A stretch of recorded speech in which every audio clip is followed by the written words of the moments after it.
ESPN experts ranked Kyrie Irving the 34th best player going into this season.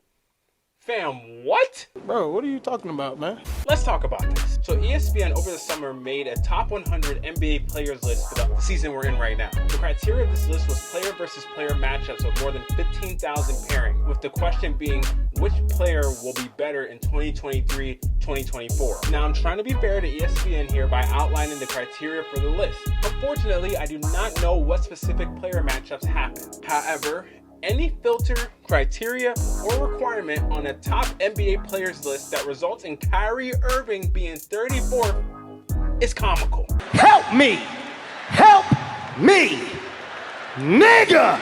Aside from all the drama that surrounded Kyrie last season, he had a really good season last year. Irving was 8th in scoring as a second option with both the Brooklyn Nets and Dallas Mavericks, as well as having an impressive scoring split of 49.4% from the field, 38% from deep, and 90.5% from the free throw line. Irving's true shooting percentage of 61.3 was 5th among point guards. That goes in hand with 5 assists and 5 rebounds per game, as well as a 22.65% player efficiency rating, being 7th among point guards. Let me remind you, he was the second option on both of his teams last season. The same can't be said for many of the players who are on the list ahead of him. Irving had his own thoughts on this list, and take it to say, he did not take it well. Personally, I understand why he is upset. A few names jumped out to me that truly made me question ESPN's thought process for building this list. Paolo Banchero, Trae Young, Pascal Siakam, Lauri Markkanen, and Mikal Bridges. All these guys are great players in their own respects. However, when projecting towards the current season we're in comparison to Irving, it is surprising to see them above Kyrie, to say the least. Keeping it 100, I was appalled. Banchero was the Rookie of the Year last season after playing well for the Orlando Magic. His play shows he can be one of the key pieces that they build the roster around. However, in comparison to Irving, outside of games played, it's hard to see how ESPN arrives at the determination he will have a better season. The gap between the two is glaring offensively, which makes sense as it would only be Banchero's second season. In my opinion, it is an unfair comparison. Our expectations of Banchero are in line with that of a top rookie going into his sophomore season, while Irving is expected to be a key contributor on a playoff team.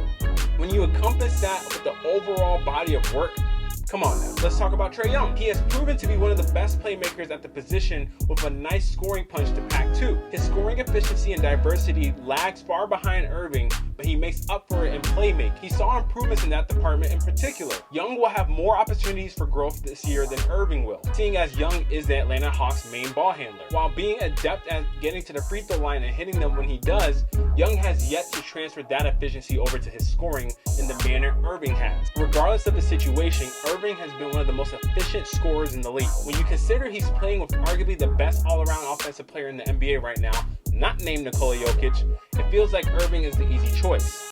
No shit, Sherlock!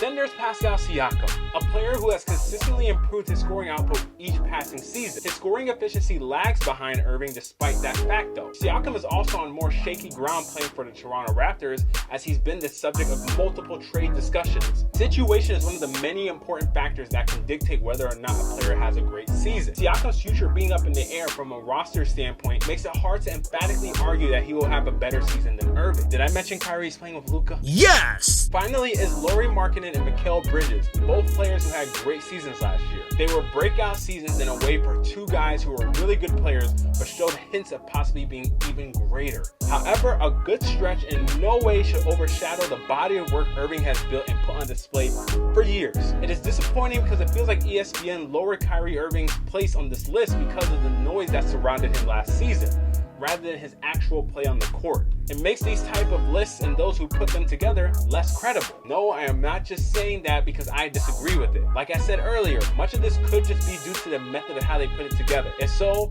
I think this method is garbage and it should never be used again. Are you done? Then again, what do I know?